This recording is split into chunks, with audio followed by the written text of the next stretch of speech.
اعوذ باللہ من الشیطان الرجیم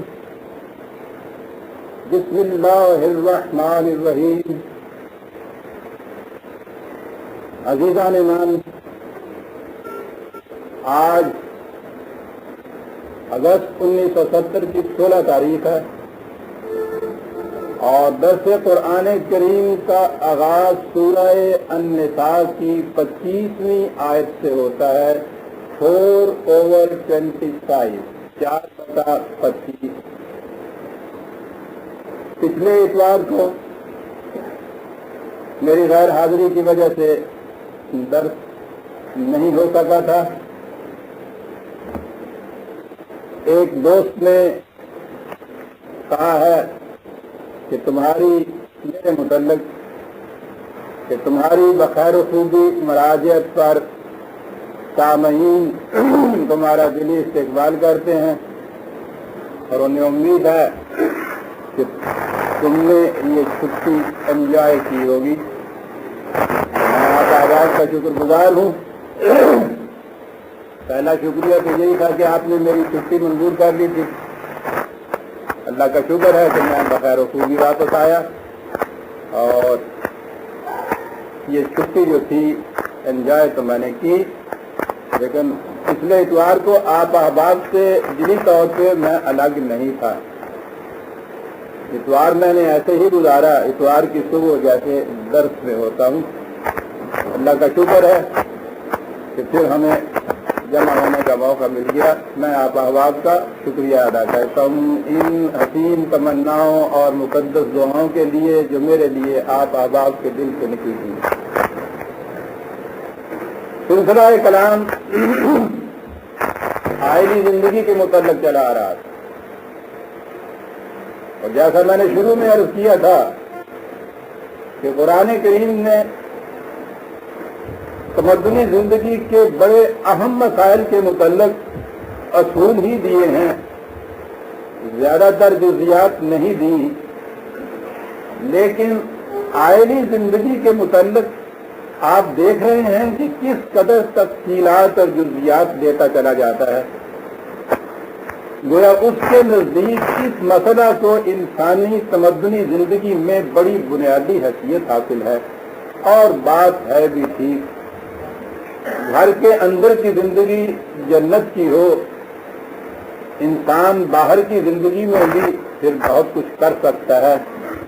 اور اگر اس کا دامن انہیں خاردار جھاڑیوں میں الجھا رہا ہے تو ساری عمر چادر کو ان کانٹوں سے چھڑانے میں ہی بسر ہو جاتا ہے.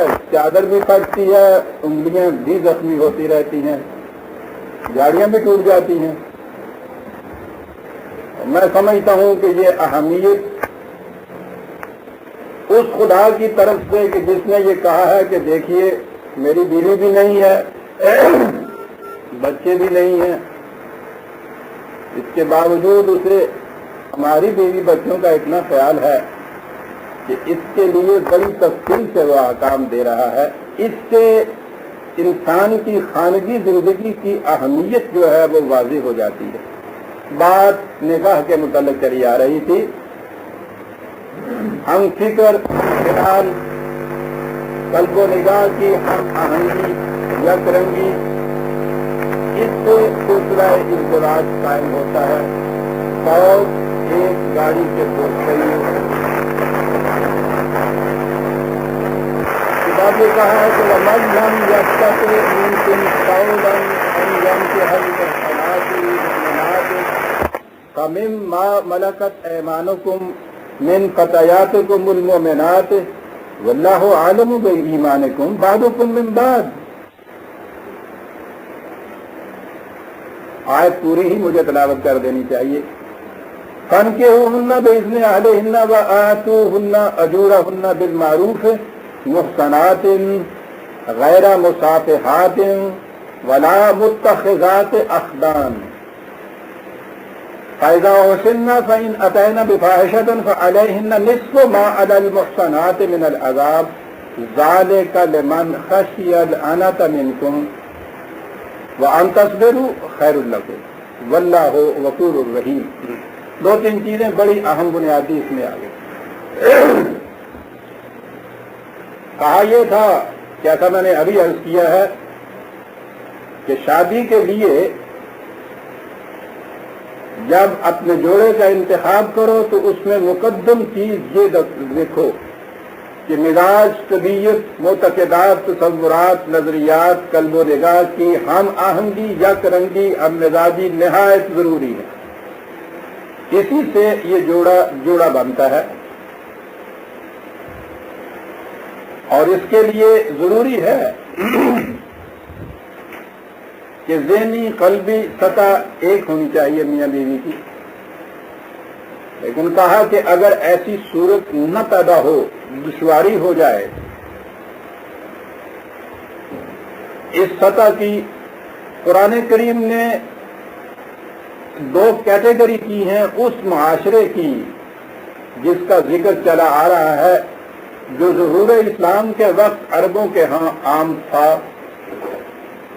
عورتوں میں اس نے کہا ہے محصنات، آزاد عورتیں، بیگمات، گھروں کے اندر کلچرڈ فیملیز، اور ان کے مقابلے میں ما ملکت ایمانکم، گھروں کے اندر لونڈیاں اور غلام۔ میں نے عرض کیا تھا کہ قرآن میں جہاں جہاں ان کا ذکر آتا ہے اس سے مقصود اس زمانے میں جو موجود تھے غلام اور لونڈیاں، صرف وہ مقصود ہیں۔ آئندہ کے لیے قرآن کریم نے غلامی کا دروازہ ہی بند کر دیا ہے، لیکن اس زمانے میں جو موجود تھیں ان کا مسئلہ بڑا اہم تھا معاشرے کے اندر۔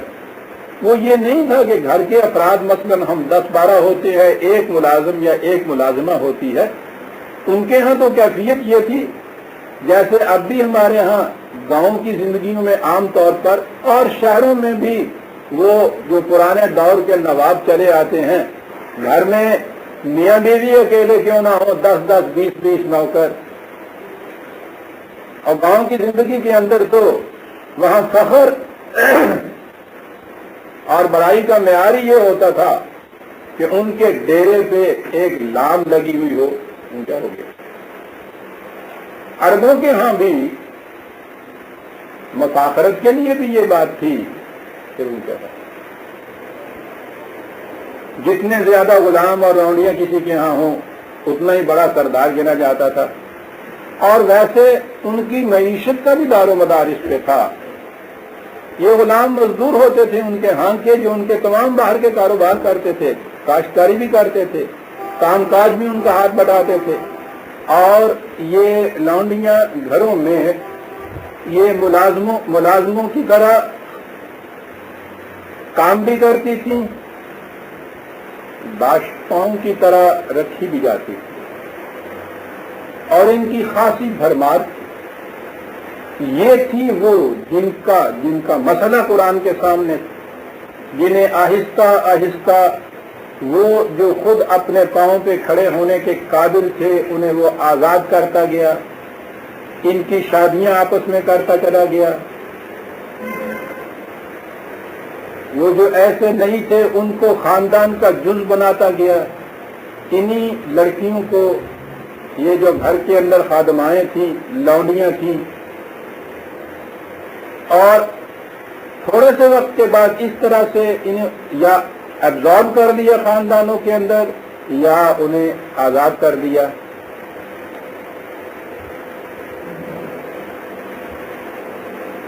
لیکن ایک چیز کو تو سامنے رکھنے کی ضرورت تھی، اور میں سمجھتا ہوں یہ مقامات ایسے ہیں کہ جن پہ غور کیا جائے تو بات سمجھ میں آتی ہے۔ واقعی یہ کلام انسانوں سے اوپر کی کسی سرچشمہ علم کی طرف سے آیا ہوا ہے۔ عام طور پہ آپ دیکھیں گے ہمارے ہاں ریفارمر جب اٹھیں گے تو وہ جذبات سے کام لیں گے سر۔ یہاں بھی اگر خالص جذباتی چیز ہوتی تو جب یہ کہا گیا کہ غلام اور آزاد انسان ہیں اور انسان ہونے کی وجہ سے یکساں واجب التکریم ہیں، ان میں مساوات انسانیہ ہے، تو اس کے بعد کسی معاملے میں بھی ان میں فرق نہیں رکھنا چاہیے تھا۔ جذبات کا یہی تقاضا تھا، لیکن جب آپ فیکٹس کو فیس کریں گے حقائق کی جگہ جذبات کی جگہ حقائق کو سامنے لائیں گے تو پھر آپ کو اس مسئلے کی پوری مختلف پہلوؤں کے اوپر غور کرنا پڑے گا۔ قرآن کے سامنے یہ چیز تھی کہ ازدواجی انتخاب کے لیے ذہنی علمی سطح کا یکساں ہونا نہایت ضروری ہے، اور یہ سیدھی سی بات ہے کہ اس معاشرے میں بھی یہ جو آزاد عورتیں تھیں ان کے مقابلے میں یہ جو غلام چھوکریاں تھیں، معاف رکھیے میں نے چھوکری کا لفظ اس لیے استعمال کیا کہ ہمارے ہاں بھی یہ لفظ استعمال ہوتا تھا جب آپ کے ہاں دور یہ فیوڈلزم کا اور نوابی کا تھا۔ یہ جو خادمائیں تھیں، خادمائیں بھی نہیں، خادماؤں کی تو اور کیفیت ہوتی ہے، لونڈیوں کا یا غلاموں کا ہم تصور ہی نہیں کر سکتے کہ ان کی ذہنی سطح کیا ہوتی تھی، ہو ہی کیا سکتی تھی۔ یہ نہیں کہ انسان ہونے کی حیثیت سے ان کے اندر کوئی تفاوت تھا، لیکن وہ کتنی نسلوں سے کتنی صدیوں سے غلام ابن غلام اس ماحول میں وہ پرورش پا رہی ہیں، نہ تعلیم نہ تربیت ان کی، نہ ذہنی سطح ان کی، وہ نفسیاتی طور پہ اپنے آپ کو انسان سمجھتی نہیں تھی، ان کو سمجھنے دیا ہی نہیں جاتا تھا کہ وہ انسان ہیں۔ تو یہ تو ایک حقیقت تھی نا کہ ان کی ذہنی ثقافتی کلچرلی سطح جو تھی اس آزاد معاشرے کی عورتوں سے بہت پست تھی۔ اب یہ آزاد مرد جب قرآن نے ہم آہنگی فکر و نظر کہا ہے تو انتخاب میں یقیناً وہ اسی عورت کو اپنے لیے چنے گا جو ذہنی طور پہ کم از کم ذہنی طور پہ بھی اس سے ایک سطح کے اوپر ہو، اور یہ جو لونیاں تھیں یہ تو ذہنی طور پر اس سطح پہ نہیں تھی۔ میں نے عرض کیا ہے کہ اگر خالص جذباتی طور پہ کوئی فارمر اٹھتا تو وہ یہ کہتا کہ نہیں کوئی بات نہیں ہے، سب انسان یکساں ہے، مساوات انسانیہ کا تقاضا یہ ہے کہ جب یہ چیز کہہ دی گئی ہے کہ یہ غلام غلام نہیں رہیں گے، لونڈیاں لونڈیاں نہیں رہیں گے، تو زندگی کے کسی شعبے میں بھی ان میں اور ان میں کوئی تمیز نہیں کی جائے، یہ دھواں دار تقریر ہوگی، اس کے بعد 3-4 شعر ہوں گے۔ لیکن قرآن ہے وہ کہتا ہے کہ یہ ٹھیک ہے کہ انسانیت کے سارے حقوق، تکریم، احترام وہ سب انہیں دیا جا رہا ہے، لیکن یہ تو حقیقت ہے نا کہ یہ جو موجود ہیں ان کی ذہنی قلبی نگاہ کی سطح جو ہے وہ اتنی اونچی نہیں ہے کہ ایک زوج کی حیثیت سے گھر کے اندر تم یوں رہو گے، اور ان کے ساتھ یہ بھی ہے کہ اس حیثیت سے ان کو رکھنا بھی نہیں۔ تو کہا یہ ہے اس معاملے میں اس نے کہ اگر یہ صورت پیدا ہو جائے کہ یہ جو اب آزاد مرد اور آزاد عورتیں یہ ایک گروہ وہ کہہ رہا ہے، غلام اور یہ غلام یہ لونڈیاں یہ معاشرے کا ایک دوسرا گروہ بن گیا، انسان ہونے کی حیثیت سے پھر عرض کر دوں کہ ان میں مساوات ہے اور احترام یکساں ہے۔ مدارج جو ہیں وہ تو قرآن نے خود بھی کہا ہے لکل درجات مما عملوا، انسان ہونے کی حیثیت سے یکساں احترام کے قابل ہر فرد انسانی ہے، لیکن مدارج جو ہیں وہ اعمال اور جوہر ذاتی کی بنا پر کام کیے جائیں گے۔ مدارج کا تفاوت ضرور رہے گا سوسائٹی کے اندر جا کر۔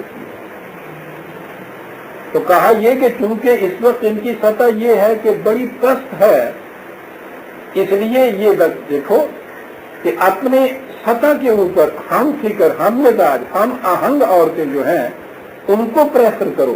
یہ شادیاں کامیاب رہیں گی، لیکن اگر ایسی صورت پیدا ہو کہ نکاح کی یہ شکل نہیں پیدا ہو سکتی، اور اگلی چیز ایک اور کہی،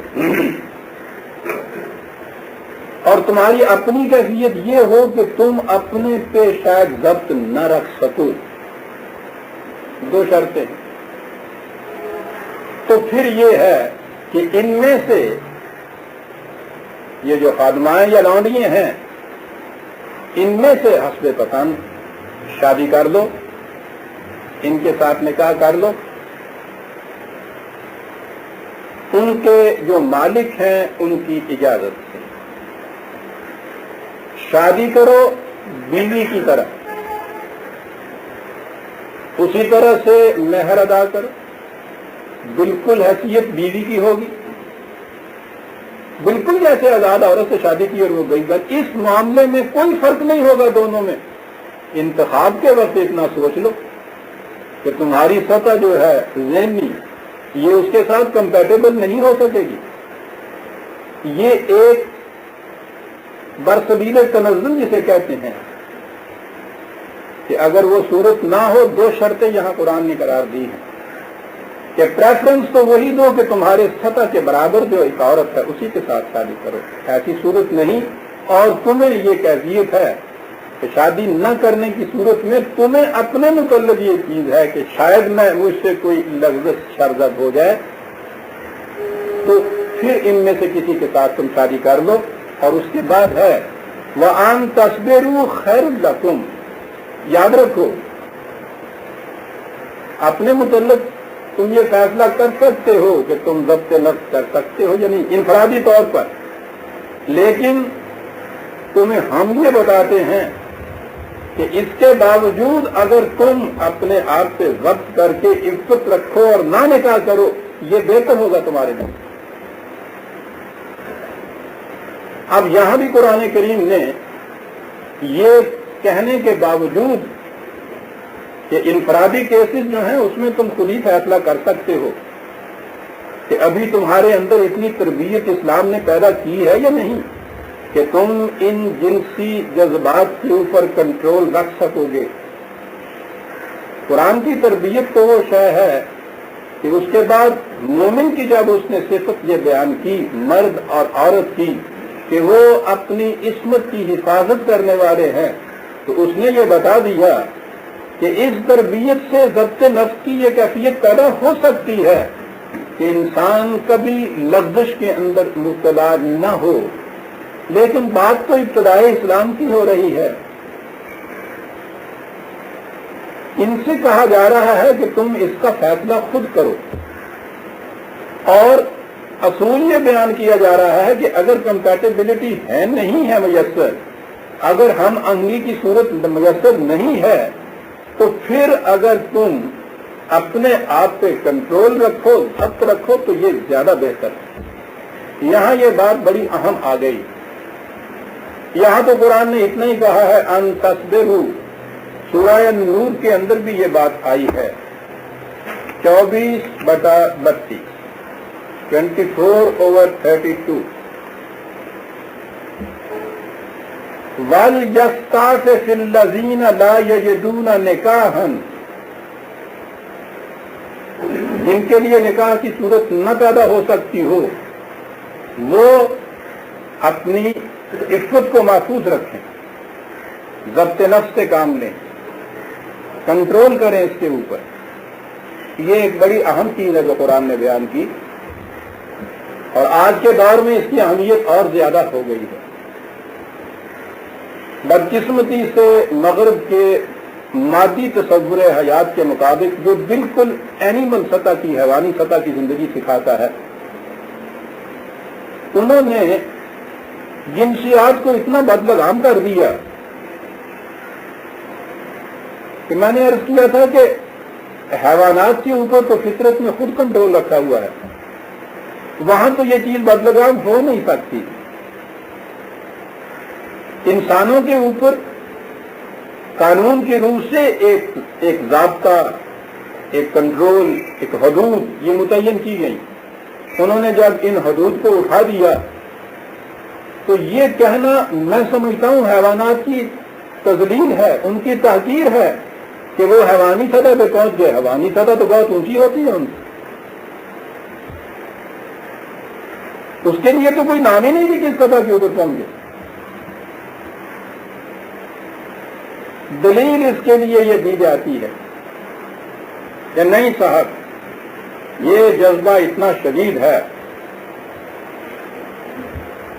پہلا حصہ تو نہیں غالب کا وہ کہتے کہ لگائے نہ لگے، وہ تو جب جیتا ہے ناقص سے لگا لیتے ہیں.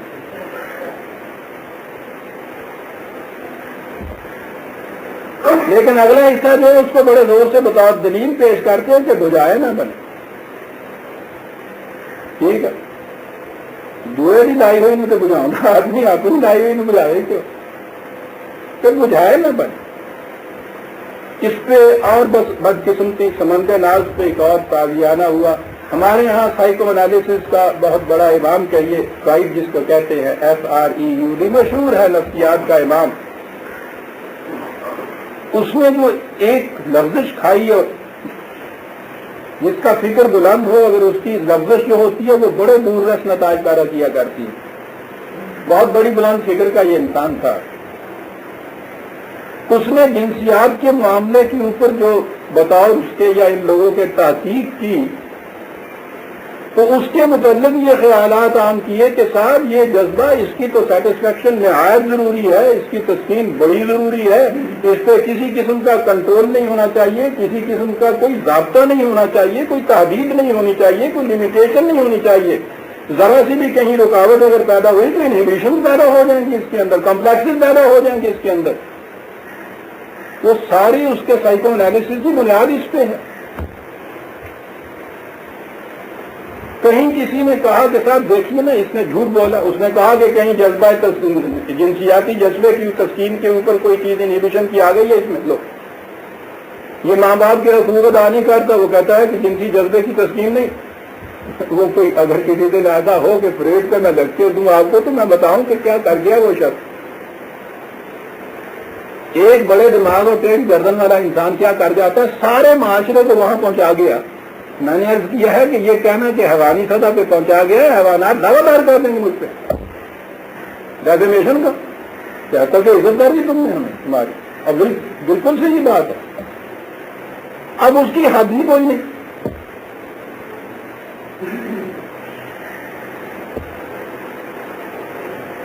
دلیل اس کے لیے صاحب کہ اس جذبے کے اوپر ذرا سی بھی پابندی کوئی عائد کی جائے تو اس کے بعد ہمارے ہاں کے نوجوانوں میں بھی وہاں کا ٹریش لٹریچر پڑھنے کے بعد یہ باتیں آ گئی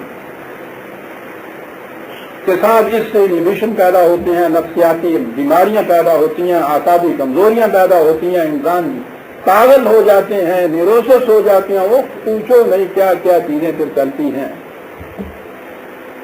اطلاع عرض کر دوں، فرائڈ کی یہ تھیری جو ہے یہ مدت ہوئی ایکسپلوڈ ہو چکی ہوئی.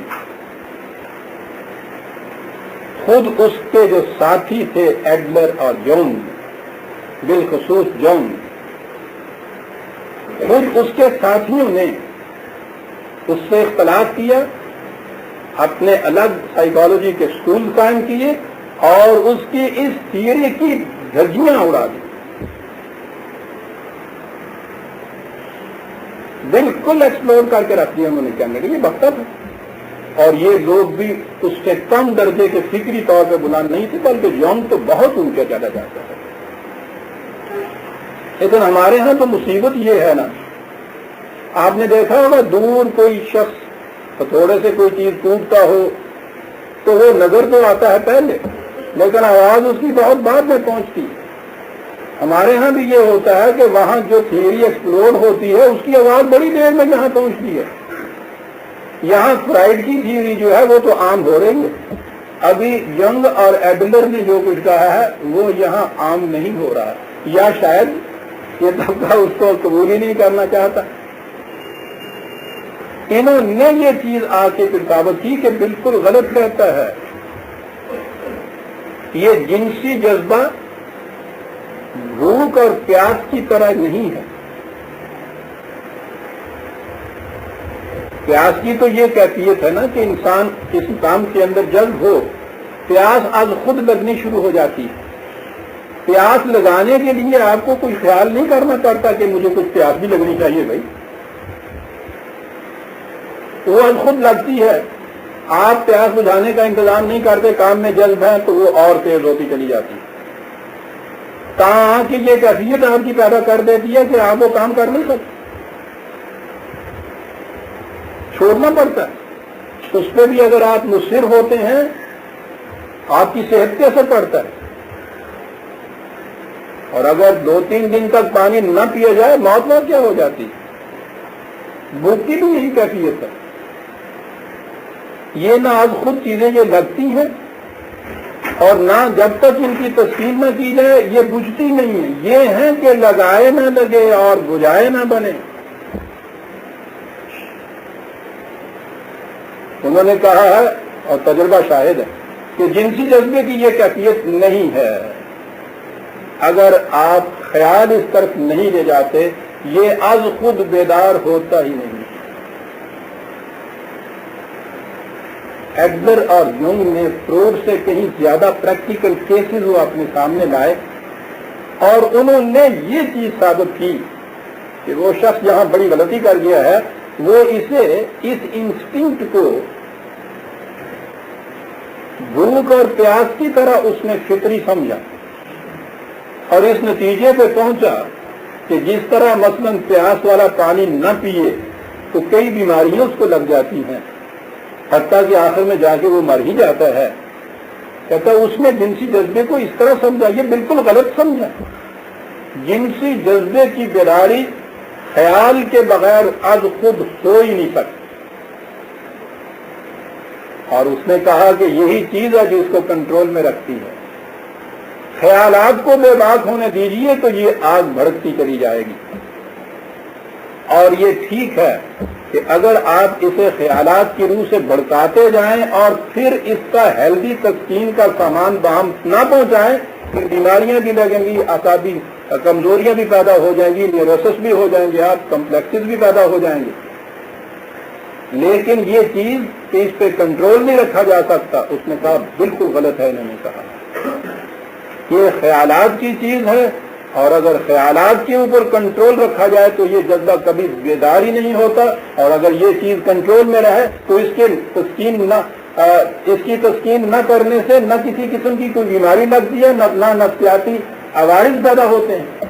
بلکہ انہوں نے کہا ہے کہ یہ تو اتنا بڑا قیمتی جذبہ ہے، اتنی بڑی توانائیاں انسان کے اندر پیدا کرتا ہے کہ اگر اس قوت کو محفوظ رکھا جائے اور سبلائمیشن جسے کہتے ہیں، ان توانائیوں کو تعمیری مقاصد کی طرح ڈائیورٹ کر دیا جائے تو وہ کہتا ہے کہ انسان اتنا کچھ کر سکتا ہے کہ آج آپ تصور نہیں اس کا کر سکتے. ایسی توانائی جو انسان کے مثل ایک انسان پیدا کر سکتی ہے.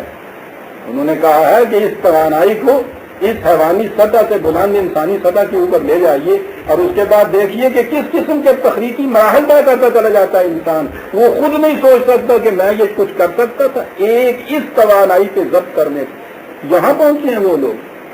لیکن ہمارے ہاں تو مصیبت یہ ہے کہ وہ جو چیز از خود وہاں سے سیلاب کی طرح آتی ہے وہ ہمارے ہاں کے نوجوانوں کو بہا کے لے جاتی ہے. نہ یہاں ان کی صحیح تعلیم کا کوئی انتظام، نہ تربیت کا انتظام، نہ یہ چیز کہ ان کو بتایا جائے کہ بابا یہ بڑی پرانی بات ہو چکی ہے، اب دیکھیے یہاں کیا ہے. میں نے اپنے ہاں کے نوجوانوں کو روڈ کے فرائٹ کے متعلق باتیں کرتے ہوئے تو بے شمار سنا. کسی سے میں نے یونگ اور ایڈلر کی بات نہیں سنی ابھی تک. آج کی تحقیق آپ کے ہاں کی سائیکالوجی کی یہ کہہ رہی ہے کہ یہ جو جذبہ ہے اس پہ کنٹرول کیا جا سکتا ہے خیالات کے تابع. اور 1400 سال پیشتر قرآن نے یہ بات کہی کہ بھوک اور پیاس کے لیے تو اس نے کہا کہ اضطراری کیفیت پیدا ہو جائے تو تم حرام کھا کے جان بچاؤ. جنسی جذبے کے متعلق اس نے قطعاً اس کی اجازت نہیں دی. کہا کہ اگر یہ صورت پیدا ہو تمہاری الذین، عفت کا لفظ یہیں سے آیا ہے، ضبط نفس سے کام دو. اگر اس ضبط نفس سے واقعی یہ عوارض پیدا ہوتے، نفسیاتی الجھنیں پیدا ہوتی تو آپ سمجھتے ہیں کہ قرآن یہ کہتا کہ ضبط نفس سے کام دو. یہاں پیاس اور بھوک کے متعلق اس نے جو کہا ہے کہ ایسی صورت اگر پیدا ہو جائے تو حرام تک کی اجازت ہے. اس کے لیے بھی وہ اس قسم کا راستہ بتاتا تو کیوں ایکسیپشن ہے دونوں کے اندر؟ یہاں کیوں اس طرح کی حالت اس نے بیان نہیں کی؟ اس لیے کہ اس پہ اختیار نہیں. انسان پیاس اور بھوک لگتی ہے تو اس پہ اختیار نہیں کہ لگے نہیں. اور جب تک آپ اس کی تسکین کا انتظام نہ کریں وہ بھڑکتی چلی جائے گی، بیماریاں پیدا ہوتی چلی جائیں گی، موت واقع ہو جائے گی. قرآن نے خود ایکسیپشن کر دی ہے، استثناء کر دیا ان جذبات میں اور ان جذبات کے اندر. یہاں کہا ہے کہ اگر جائز طریق کے اوپر اس کی سیٹسفیکشن اور تسکین کا سامان میسر نہیں آتا، عفت سے کام دو، ضبط نفس سے کام دو. کنٹرول کرو. کس چیز پہ؟ خیالات پر.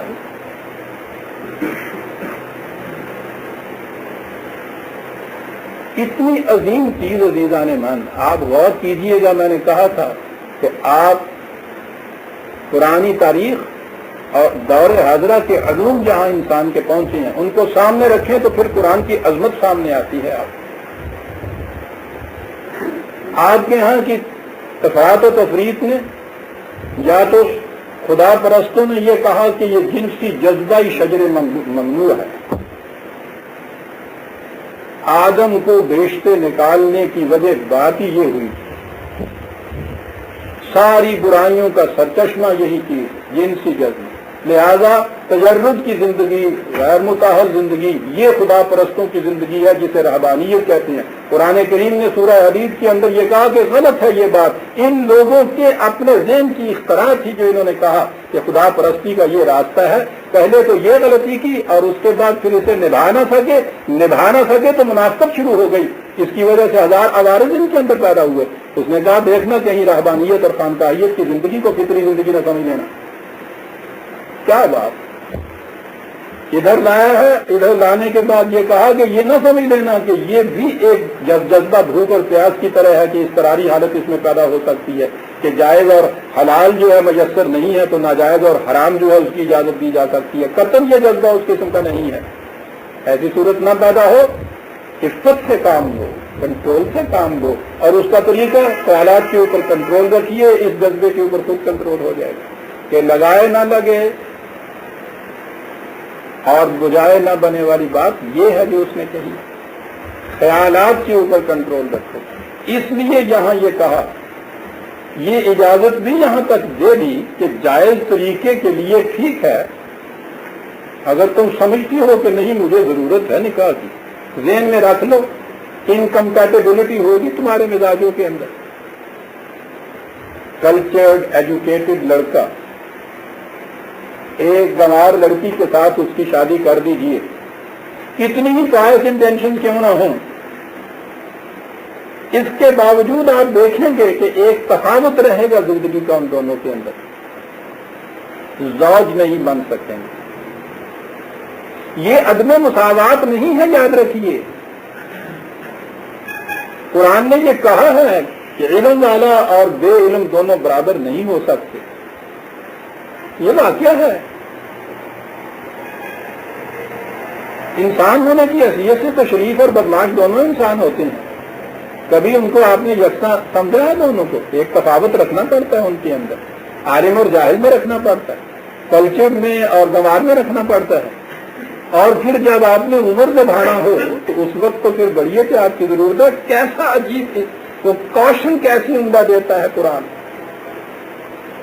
کہ انتخاب کے وقت ذہنی کلچر جو ہے، ثقافت جسے آپ کہتے ہیں، ذہنی اور قلبی سطح جسے آپ کہتے ہیں، خیالات کی ایک ہم آہنگی جسے کہتے ہیں، اسے ذہن میں رکھو۔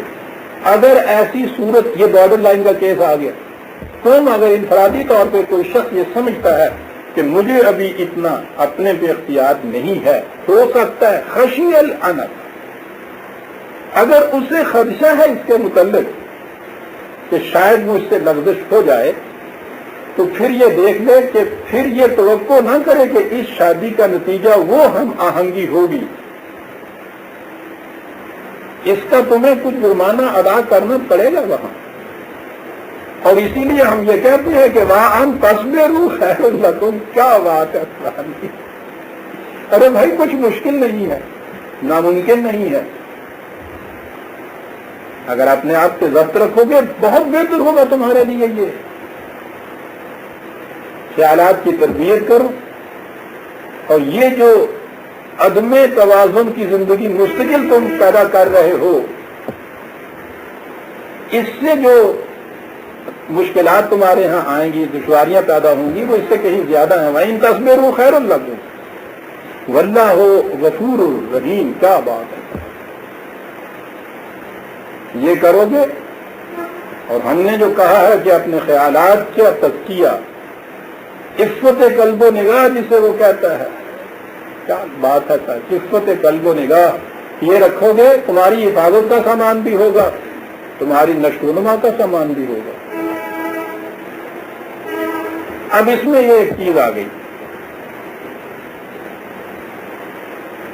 آپ کہیں گے کہ ٹھیک ہے، یہ جو لونیاں تھیں ان کی یہ سطح نہیں تھی،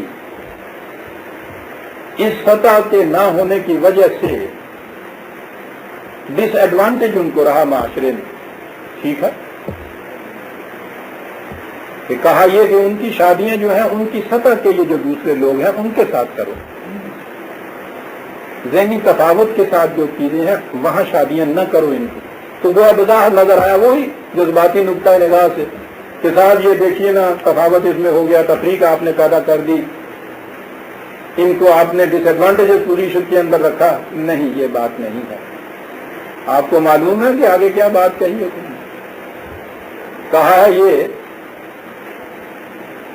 کہ عورتوں سے اگر کوئی عورت بے حیائی کا کام کرتی ہے، زنا کا ارتکاب ہو جاتا ہے، عورت یا مرد، تو قرآن کریم میں سورہ نور کے اندر اس کی سزا متفق ہے، 100 کوڑے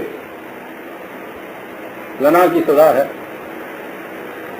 اور یاد رکھیے اس میں یہ ایڈلٹری اور اس کے اندر فرق کچھ نہیں ہے، رضامندی کا بھی سوال نہیں ہے۔ خیر یہ بات، اور 100 کوڑے عورت کو بھی اور مرد کو۔ اور یہاں یہ کہا ہے کہ یہ جو لونیاں ہیں اگر ان میں سے کسی سے اس جرم کا ارتکاب ہو جائے تو ان کی سزا آزاد عورتوں کے مقابلے میں آدھی ہے، اس لیے کہ ان کی ذہنی تربیت اتنی ہو چکی تھی کہ انہیں معلوم تھا کہ یہ چیزیں جو ہیں یہ معیوب ہیں اور وہ اپنے آپ پہ کنٹرول بھی کر سکتی تھی۔ ان بیچاریوں کی تربیت ابھی نہیں ہوئی، یہ ماحول اس میں تھا جس میں سے یہ گزری ہیں، ان میں یہ چیزیں معیوب نہیں تھیں، اس لیے ان کی ذہنیت ابھی ایسی نہیں ہوئی ہے، ان کے مقابل میں آدھی سزا ان کو دی جائے گی۔ کیا بات! میں نے عرض کیا عزیزان ایمان، ایک ایک نقطے پہ غور کیجئے کہ انسان وجد میں آ جاتا ہے۔ یہ ہے جسے خدا کی طرف سے دیا ہوا ضابطہ ہونا چاہیے۔ وہاں اگر اتنی سی چیز جس سے ہمارے ذہن میں آتا تھا کہ صاحب یہ تو تفاوت ہو گیا، قرآن خود تفریق پیدا کر رہا ہے ان دو کیٹیگریز کے اندر، آپ نے دیکھا کہ اس تفریق میں یہاں کیا بات تفریق کی آ گئی، کتنا خیال رکھا جا رہا ہے اس بات کا، اور یہیں سے ایک اصول ہمارے ہاں آ گیا تھا کہ مجرم کو سزا دیتے وقت یہ دیکھنے کی ضرورت ہے کہ اس کی پرورش تربیت کس ماحول میں ہوئی ہے۔ اور اتنی سی بات نہیں، خود معاشرے کے حالات کیا ہیں جن کے اندر وہ مجرم اس جرم کا ارتکاب کرتا ہے۔ معاشرے کے حالات اگر یہ ہیں کہ ایک مزدور جائز طریقے سے دیانتداری سے محنت کرتا ہے، کوشش کرتا ہے، جستجو کرتا ہے، تجسس کرتا ہے، اس کے باوجود اس کو کھانے کو نہیں ملتا، اور وہ اس مجبوری کے عالم میں کھانے کے لیے کہیں سے کوئی چیز چرا لیتا ہے، چوری کا جرم جو ہے یہ تو عائد ہو گیا اس کے اوپر۔ لیکن قرآن کہتا ہے کہ اس کو بھی سوچو تو اس کی حالت یہ اضطراری تو نہیں تھی جب حضرت عمر کے سامنے رضی اللہ تعالیٰ عنہ کسی کے ان نوکروں کو، غلاموں کو، ملازموں کو پیش کیا گیا جنہوں نے کسی دوسرے کی اونٹنی کو ذبح کر کے کھا لیا تھا، چوری کا جرم ثابت تھا، اقرار کیا ہوا تھا انہوں نے، اس کی سزا دی جانی تھی۔ آپ نے ان سے پوچھا تم نے یہ کیا کیوں؟ کہنے کے ساتھ کیا کریں، نہ کرتے تھے، ہمارے اس مالک کی کیفیت یہ ہے کہ کام صبح سے شام تک مشقت سے لیتا ہے، کوڑے سے لیتا ہے، اور کبھی پیٹ بھر کے کھانے کے لیے نہیں دیتا۔ ہم اس مقام پہ پہنچ گئے ہوئے تھے کہ اس کے سوا چارہ ہی ہمارا نہیں تھا کہ کسی طرح سے تو اپنا پیٹ بھریں، ہم نے اس لیے یہ کچھ کیا۔ آپ نے انہیں تو بغیر سزا کے چھوڑ دیا اور ان کے مالک کو بلایا اور اس سے کہا کہ اس اونٹنی والے کو اس کا جرمانہ جو ہے ادا کرو، اس کی قیمت، اسے سزا دی، یہ کہہ کے کہ تم نے انہیں مجبور کیا ہے اس کے اوپر کہ اس جرم کا ارتکاب کرو۔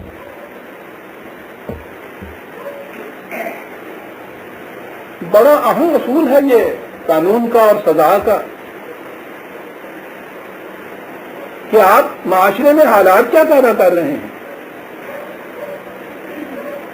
ان کی ذہنی تربیت کا آپ انتظام کیا کر رہے ہیں؟ کس ماحول میں اس بچے نے پرورش پائی تھی؟ آج اس کی کیفیت کیا ہے؟ کن حالات میں سے وہ گزر رہا ہے؟ قرآن نے ایک اصول یہ دے کر کہ ایک ہی جرم کا ارتکاب ایک کلچرڈ عورت، ایجوکیٹڈ عورت، اونچے گھرانے کی عورت کرتی ہے، اسی جرم کا ارتکاب ایک گنوار، جسے آپ چھوکری، لونڈی کچھ کہہ لیجئے، بہرحال ذہنی اعتبار سے جو اس سطح کے اوپر ہے، اسی جرم کا ارتکاب اس سے ہوتا ہے۔ قرآن کہتا ہے کہ ان کی سزا میں بھی اس کو آدھی سزا اس سے دو، کہ وہ ذہنی طور پر تربیت کے اعتبار سے اس قابل تھی کہ وہ دونوں میں موازنہ کر لیتی۔ اس بیچاری کو تو تم نے اس حالت کے اوپر رکھا ہوا ہے۔ اور فرمایا آپ نے کہ اگر ایک طرف نکاح کے مسئلے میں یہ بات کہی کہ یہ دونوں برابر نہیں ہو سکتی، انتخاب کرتے وقت اس کو سوچ لینا۔ وہاں ذرا ذہن میں یہ بات پیدا ہوئی کہ صاحب یہ تو کچھ ان کو مساوات کے خلاف بات گئی، جذباتی طور پہ یہی کہا۔ میں کہتا ہوں اس آیت میں اس کا ذکر کرنا کبھی آپ نے سوچا کتنی اہم بات ہے؟ ورنہ اس کا ذکر وہاں ہونا چاہیے تھا جہاں جرم زنا کی سزا تجویز کی گئی ہے، وہاں کہنا چاہیے تھا کہ ان کی سزا یہ اور لونڈیوں کی سزا یہ۔ اس کا ذکر یہاں کیا گیا ہے کہ ذہن میں یہ بات پیدا ہوگی کہ مساوات انسانیہ کی تلقین کرنے والا یہاں اس زواجی معاملے کے اندر یہ کہہ رہا ہے کہ پریفرنس ان کو دو۔ یہاں یہ کہا کہ یہ سوال یہ نہ پیدا ہو گیا کہ ہم نے یہاں کہہ کے ان کی تحقیر کی ہے، بلکہ آگے تو یہ دیکھو ذہنی سطح ان کی یہ ہے کہ دونوں میں تفاوت کی ضرورت ہے۔ اگر وہاں یہ تفاوت ہم نے قائم رکھا ہے تو اس سزا کے معاملے میں آپ دیکھو ان کو دگنی سزا دی گئی ہے۔ اور یہ جو آزاد عورتوں کے متعلق ہے کہ یہ ان کی سزا اور ایک قدم آگے بڑھی ہے۔ قرآن ہے عزیزان من،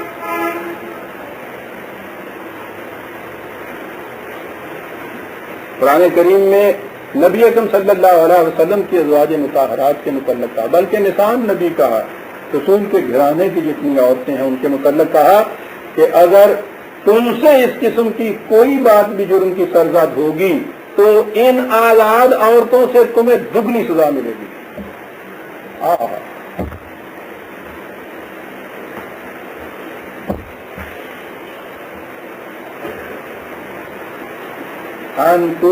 ان کلچرڈ، ان ایجوکیٹڈ، غلط ماحول میں پرورش یافتہ لونڈیوں کی سزا آزاد سے آدھی، نبی کے گھرانے کی تربیت یافتہ عورتیں ان کی سزا اگر بخشش ہو جائے آزاد سے دگنی۔ نبی نہیں تھا صرف یہ، ایک عظیم مملکت کا سربراہ بھی، ہیڈ آف دی اسٹیٹ بھی تھا۔ ہیڈ آف دی اسٹیٹ وہ ہے جس کے متعلق آپ کے ہاں نہایت مہذب ترین جمہوریت کے بہت بڑے علم بردار ان کے بھی یہاں یہ ہے the king can commit no mistake. بادشاہ غلطی نہیں کر سکتا، جرم تو ایک طرف رہا۔ آپ کے ہاں بھی جب ملوکیت آئی ہے، اس ملوکیت میں آپ کے ہاں بھی جو سلطان تھا، جو خلیفہ جس کو پھر انہوں نے کہا تھا، بادشاہ جو تھا، اس کو کسی جرم کی سزا نہیں دی جاتی تھی، کہتے تھے وہ جرم کاری نہیں ہے۔ اور پھر سربراہ مملکت کے گھرانے کے افراد، اللہ اکبر، کریلا اور نون چڑھ، بڑے میاں تو بڑے میاں، یہ چھوٹے میاں تو سبحان اللہ، تباہیاں اس سے آتی ہیں مملکتوں کے اوپر۔ اگر یہ قوانین خود اس سربراہ مملکت میں بنائے ہوتے جو قرآن میں دیے گئے ہیں، رسول نے اپنی رعایت رکھتا، اپنے گھر والوں کی رعایت رکھتا، ساری دنیا میں یہ معمول تھا، کوئی اس پہ اعتراض ہی نہ کرتا۔ اپنے متعلق یہ کہا کہ میں ڈرتا ہوں کہ ان عصیت و ربی، اگر میں بھی خدا کے قانون کی خلاف ورزی کروں گا تو عذاب عظیم مجھ پہ آ جائے گا، یعنی سزا عام ہی نہیں ملے گی، سزائے عظیم مجھے ملے گی۔ خود سربراہ اپنے متعلق یہ کہتا ہے، اور اس کے جو متعلقین ہیں اس کے متعلق قرآن میں اندر ہے کہ یہ اگر اسی جرم کا ارتکاب کرے تو دگنی سزا ملے گی مجھے۔ کس کے بنائے ہوئے ہیں یہ قوانین؟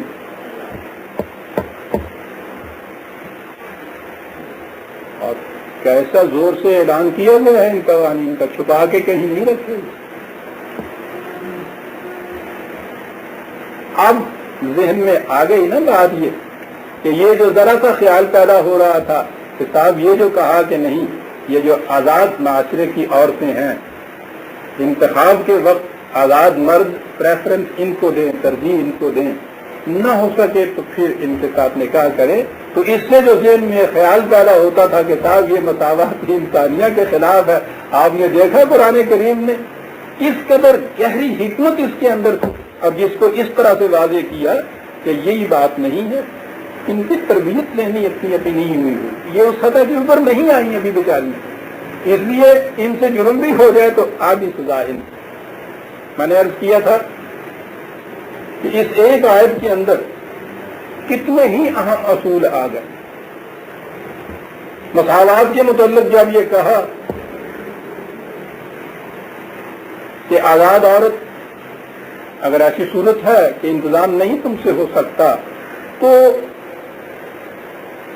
فَمِمَّا مَلَكَتْ أَيْمَانُكُم مِّن فَتَيَاتِكُمُ الْمُؤْمِنَاتِ، مومن جو ہیں یہ چیز مماثلت یا یکسانیت ضروری ہے ایمان کی، یہ بنیادی چیز ہے۔ ان میں سے جو ایمان لے آئی ہیں کم از کم اتنا اشتراک تو پیدا ہو گیا نا ان کے ساتھ تمہارا۔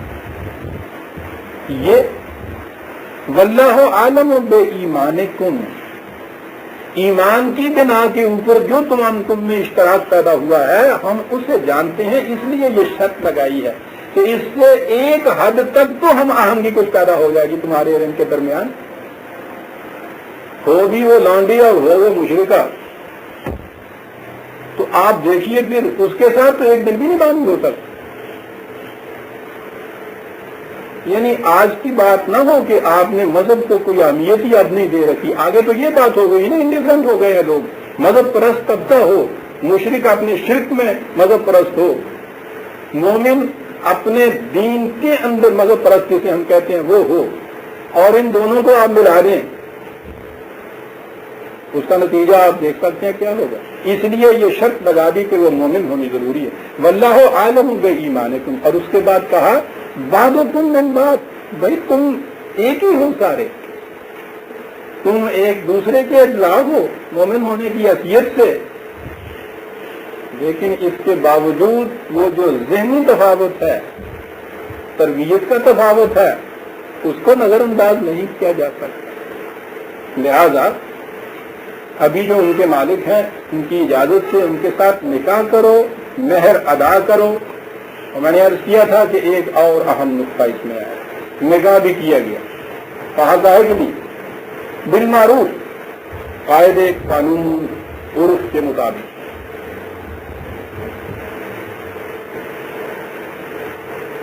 اعلان کے ساتھ کھڑکے مل کے میں جنوں کہنے گاڑی پہ جا کے واجے بجا کے پٹاخے چلا کے شہادتیں لے کے 100 آدمی کے مجموعے میں اعلان کر کے آج یوں کرو اس کی، نہ تو کوئی شرمانے کی چیز ہے، نہ کوئی ایسی چیز ہے کہ اندر دونوں میاں بیوی نکاح تو اس کا نام ہے، یعنی کوئی لڑکا جوان لڑکا اور لڑکی آپس میں یہ طے کر لیں کہ